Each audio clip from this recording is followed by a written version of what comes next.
नमस्कार दोस्तों, स्वागत है आप सभी का सुपीरियर कोचिंग सेंटर नदौर पटना ज़िले में यह अवस्थित है। यह गांव पटना ज़िले में अवस्थित है। यही एक क्लास चलता है।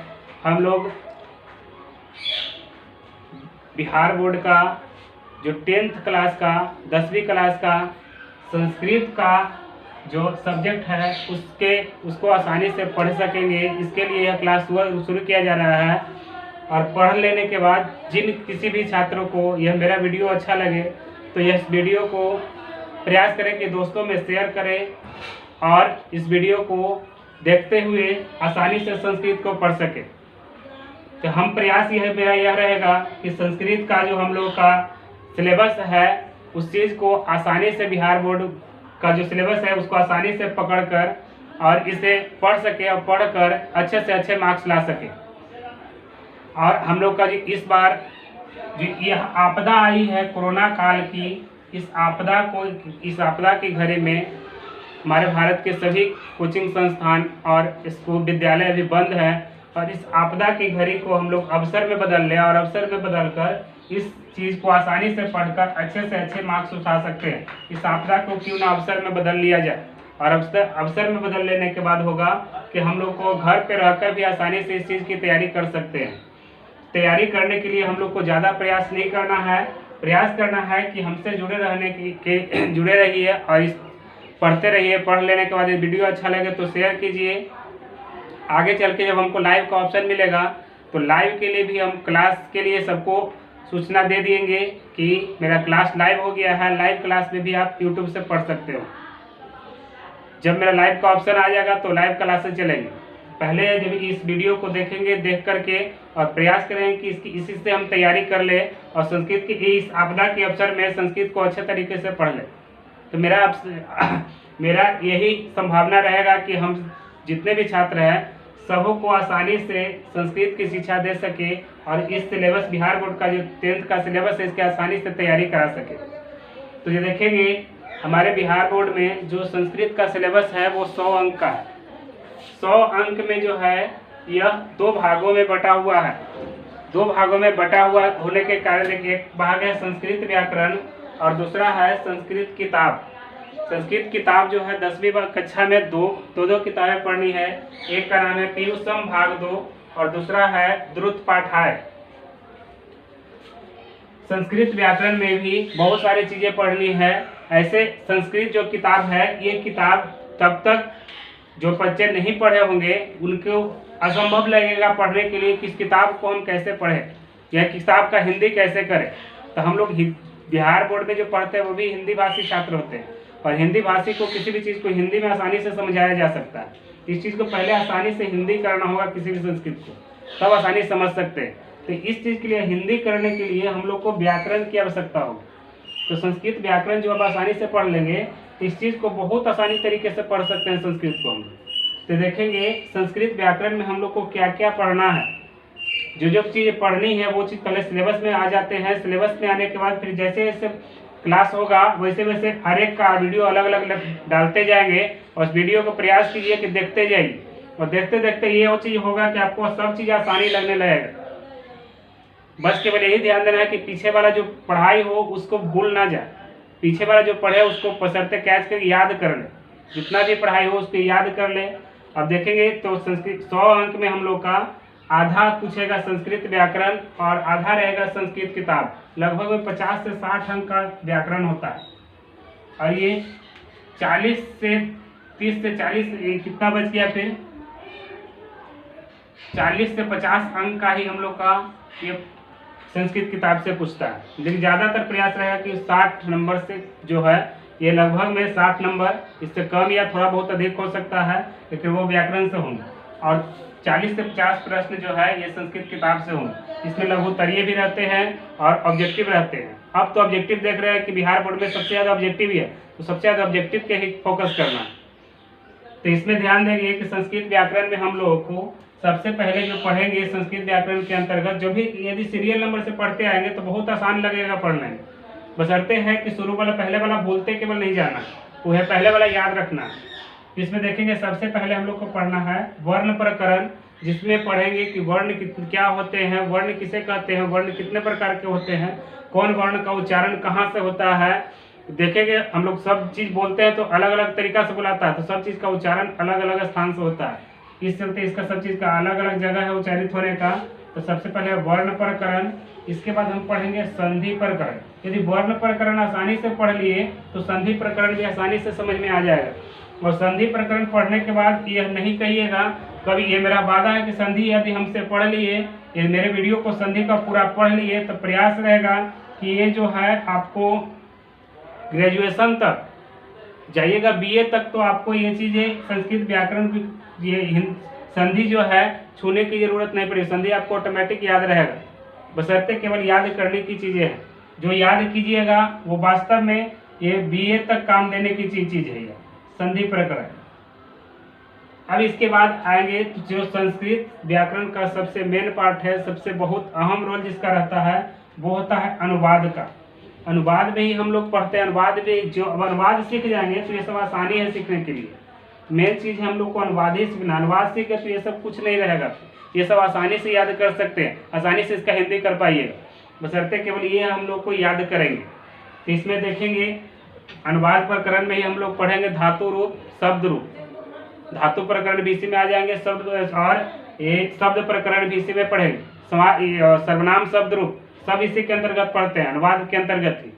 तो दो चीजें पहले पढ़नी है, वर्ण के बाद संधि, संधि के बाद सबसे महत्वपूर्ण टॉपिक जो अनुवाद, जो सबसे ज्यादा दिन चलेगा। प्रयास मेरा रहेगा कि वीडियो ज्यादा लंबा ना हो ताकि बोरिंग फील ना हो, और यह वीडियो ज़्यादा से ज़्यादा हम प्रयास करें कि 30 मिनट 40 मिनट ऐसे ही रहे, ताकि समझने में लोगों को आसानी हो, छात्रों को आसानी हो, और ज़्यादा से ज़्यादा लंबा न होने के कारण लोगों को, जो छात्र है वो अपने आप को असहज महसूस ना कर सके। इसके बाद हम लोग पढ़ेंगे अनुवाद। जब पढ़ लेंगे तो इसके बाद हम लोग पढ़ेंगे कारक प्रकरण। कारक प्रकरण जब पढ़ लेंगे तो इसके बाद हम लोग आएंगे समास प्रकरण। यही 3-4 चीजें हैं, इसे पढ़ लेने के बाद अनुवाद, ये संस्कृत किताब आसान हो जाएगा पढ़ने में। कारक है, ये समास प्रकरण है, और इसके बाद प्रत्यय प्रकरण है। प्रत्यय के अंतर्गत पढ़ेंगे प्रत्यय क्या क्या चीजें हैं, कहाँ से लगने से क्या क्या बनते हैं, ये जब पढ़ेंगे। इसके बाद उपसर्ग प्रकरण, जिससे मात्र 1 नंबर का सवाल, 1 या 2 नंबर का सवाल आएंगे परीक्षा में। और सबसे ज्यादा सब जो इसमें चीज रहेंगे, जो आपको पास कराने योग्य चीज होगी, लेकिन ये सब पढ़ने बिना, ये सब पढ़े हुए सब चीज़ को आसानी से नहीं समझ पाइए। तो ये सब पास कराने के लिए यही 3 काफ़ी है, क्योंकि अपठित गद्यांश ही देखिएगा तो इसमें आ जाएगा आप लोग को 13 मार्क्स का अपठित गद्यांश। अनुच्छेद लेखनम जो है यही रहेगा तुम आप लोग का 5 मार्क्स का, और पत्र लेखनम यही 8 नंबर का हो जाएगा। बाकी सब ऑब्जेक्टिव से आसानी से पास हो सकते हैं। तो ये सब चीज़ें मार्क्स बढ़ाने में काम आती है, लेकिन ये सब चीज़ें तब तक संभव नहीं है पढ़ने के लिए अच्छी तरीके से, जब तक आप इसकी जानकारी नहीं रखते। तो ये सबकी जानकारी रखनी होगी, तभी आसानी से समझ में आ जाएंगे। किताब भी आसानी से समझ में आएंगी ये सब पढ़ने के बाद में, क्योंकि किताब जैसा ही ये चीज़ है, इसका नाम ही है, देखिएगा संस्कृत में पढ़िएगा, इसका नाम ही अपठित। पठित मतलब होता है पढ़ा गया, अपठित जो नहीं पढ़ा गया, किताब में नहीं रहेगा, वही चीज़ आएगा पढ़ने के लिए। वो चीज़ कहाँ से पढ़िएगा फिर?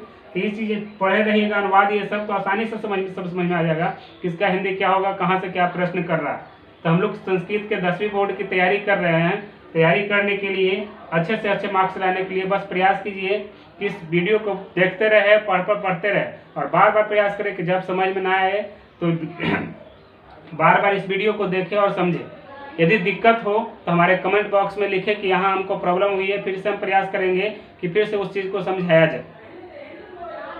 तो ये सबसे पहले हम लोग पढ़ेंगे वर्ण, उसके बाद संधि, उसके बाद पढ़ेंगे अनुवाद, उसके बाद कारक, समास, प्रत्यय और उपसर्ग। इसके बाद इन सब चीज़ें पढ़ लेने के बाद पहले ये सब में स्टॉप कर देंगे। यहाँ के बाद फिर हम आ जाएंगे किताब पर।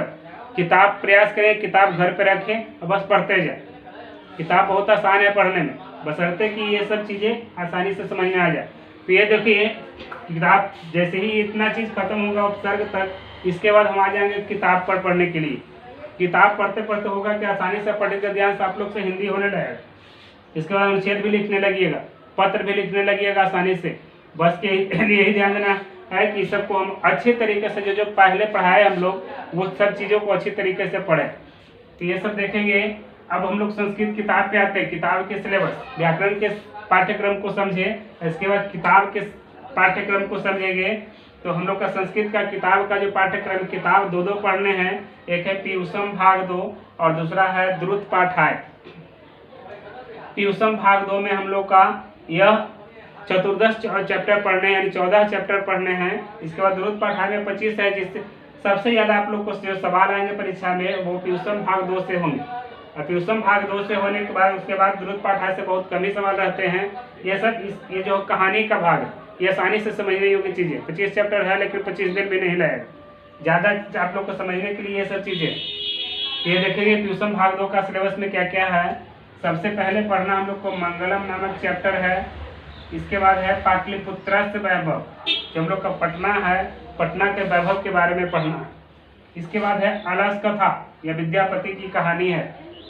इसके बाद है संस्कृत साहित्य लेखिका, संस्कृत साहित्य में लेखिकाओं के बारे में बताया गया है इस चैप्टर में कि केवल पुरुष ही नहीं रचना करते बल्कि स्त्रियां भी जो है रचना करती हैं।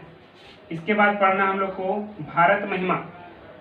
इसके बाद पढ़ेंगे भारतीय संस्कारा, यानी भारत में जो है कितने संस्कार होते हैं, हमारे जीवन में कुल कितने संस्कार होते हैं, इसके बारे में पढ़ेंगे कि जीवन में जो है हम लोग के बहुत सारे संस्कार पढ़ने हैं। संस्कार से ही हम लोग का पहले जो भारतीय चीज़ है वह संस्कार से ही जाना जाता था कि यहाँ से यह भारतीय है। इसके बाद पढ़ना है नीति श्लोका, जो सबसे इम्पोर्टेंट चैप्टर है इसमें, नीति श्लोका। इसके बाद है कर्मवीर कथा, इसमें कर्म के वीर की कहानी है। छोटा सा बच्चा बहुत बड़ा ऑफिसर बन जाता है। इसके बाद है स्वामी दयानंद, स्वामी दयानंद जिन्होंने आर्य समाज की स्थापना की थी। इसके बाद है मंदाकिनी वर्णनम, मंदाकिनी नदी जो हम लोग पढ़े हैं देखे होंगे कि गंगा जो नदी है मंदाकिनी नदी से ही बनी है। मंदाकिनी नदी का वर्णन के बारे में पढ़ना है, यह रामायण खंड से है। इसके बाद है व्याघ्रपथि कथा, बाघ और राही की कहानी, बचपन में पढ़े थे छोटे बच्चे। एक बाघ रहता है और एक पंडित जी वो कंगन मांगने के लिए कंगन के लोभ में आकर के बाघ द्वारा मारा जाता है, वही चीज़ है इसमें पढ़ना। इसके बाद है कर्णस्य दानवीरता, जो कुंती का पुत्र कर्ण था वह दानवीर क्यों था, दानवीर होने के कारण, उसका दानवीर होना ही उसका मृत्यु का कारण होता है। दानवीर होना ही कर्ण का मृत्यु का कारण होता है। यदि वह दानवीर नहीं होता तो नहीं मारा जाता, वह अमर था। इसके बाद है विश्व शांति, यानी विश्व शांति देखने के लिए पूरे संसार में सभी जगह उपद्रव फैला हुआ है, इसके लिए विश्व शांति के लिए हम लोग क्या क्या कर सकते हैं। और इसके बाद हम लोग को पढ़ना है लास्ट शास्त्रकारा। इसमें जो भी बच्चे हैं सभी अपने वर्ग में जाकर के शिक्षक से सवाल करते हैं, शिक्षक से सवाल करने के बाद और शिक्षक जो है उसका उत्तर देते हैं। इसके बाद हम लोग को पढ़ना है द्रुत पाठाय, दूसरा किताब जिसमें कि 25 चैप्टर पढ़ने हैं। तो ये हम लोग का सिलेबस है। प्रयास आशा करते हैं कि सबको आसानी से समझ में आ गया होगा। और समझ में आने के बाद इस चीज़ को आसानी से प्रयास करेंगे कि लिखने के लिए इस चीज़ को स्क्रीनशॉट ही कर लें ताकि वीडियो लंबा ना हो। यदि हम ज़्यादा देर दे दें लिखने के लिए तो वीडियो ज़्यादा लंबा हो जाएगा, इस कारण से स्क्रीनशॉट इसको कर लेंगे। तो ये था हम लोग का सिलेबस, संस्कृत के बिहार बोर्ड का ये था सिलेबस। ये सिलेबस के तरह से ही हम लोग इस सिलेबस के आधार पर ही पढ़ेंगे तो आसानी से सब चीज़ समझ में आ जाएगा कि कौन चीज़ हम लोग को कैसे पढ़नी है। पढ़ने के बाद बहुत सारी चीज़ें देखिएगा कि बहुत आसानी से समझ में आने लगेगा, बशर्ते कि केवल याद करना हो, जो पढ़ा है वो याद करना हो।